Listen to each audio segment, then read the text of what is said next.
Okay, andito tayo sa Villanica Resort. Super ganda dito.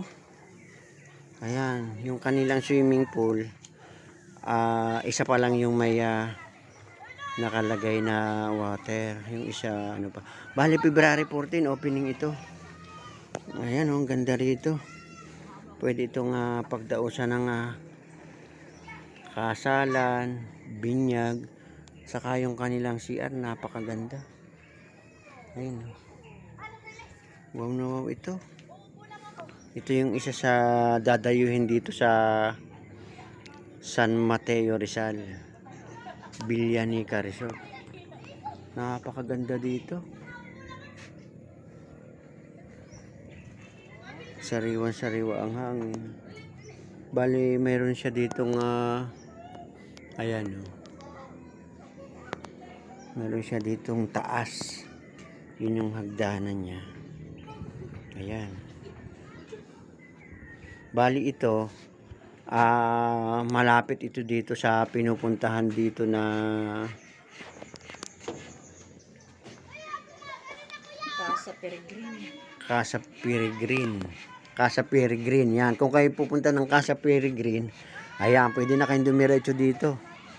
Ang entrance dito, 20 pesos lang. Napakaliit lang ng entrance, 20 pesos. Sa halagang 20 pesos, makaka-relax-relax na kayo rito. Ang ganda rito. May mga ano rito, may mga cottage din sila rito sa baba. Ito yung pinaka-resto bar nila.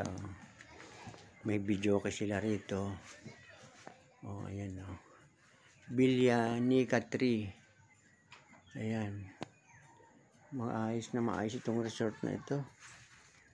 So, ito yung coffee shop nila yan dito. Ayan, meron sila ritong pwedeng umupo dito. Ayan, may mga ginagawa pa dito. May mga ginagawa pa rito. Matatapos ito hanggang February 14.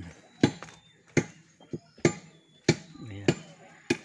Ang ganda.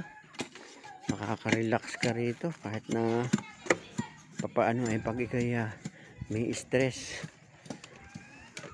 Punta ka lang dito.